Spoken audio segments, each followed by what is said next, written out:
Welcome back, science enthusiasts. Today, we are diving into the fascinating world of chemistry to unravel the concept of entropy.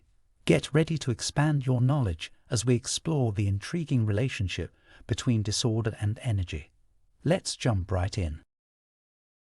Have you ever wondered why things tend to get messier over time? Well, the answer lies in a fundamental concept known as entropy. In chemistry, entropy plays a crucial role in determining the direction and spontaneity of chemical reactions.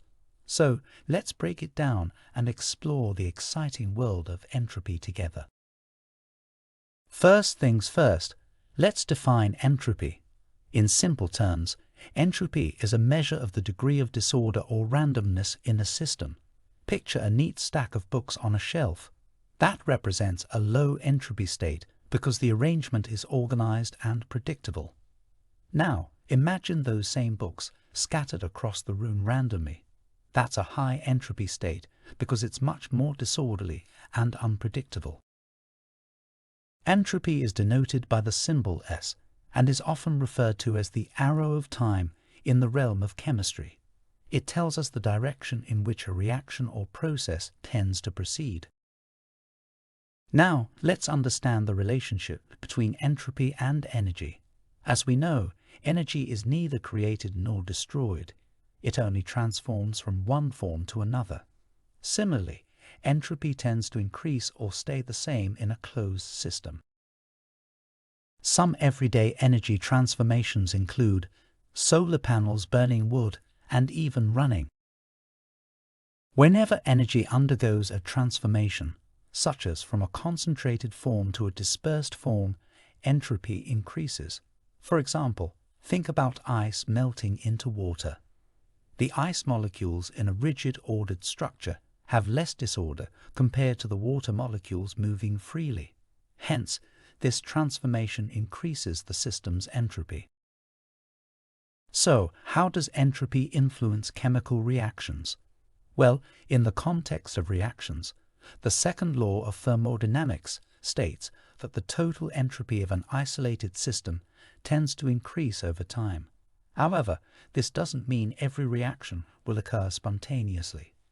Take, for example, rust. Rust spontaneously forms when a combination of iron, oxygen, and water form an iron oxide. On the other hand, think about photosynthesis. This natural process requires solar energy to convert carbon dioxide and water into oxygen and glucose. Entropy works hand in hand with another essential thermodynamic concept called Gibbs free energy, notated as delta G. For a reaction to be spontaneous at a given temperature, the change in Gibbs free energy must be negative or delta G is less than zero. This means that even though entropy tends to increase, it must be balanced by a decrease in free energy. Now that we've explored the science behind entropy, let's see how it applies to our everyday lives. From the food we eat to the engines in our cars, entropy is at play everywhere. It's an ever-present force that governs the direction and behavior of countless processes. And that concludes our journey into the captivating world of entropy in chemistry. We've uncovered how it relates to disorder, energy, and chemical reactions. Remember, entropy is more than just chaos.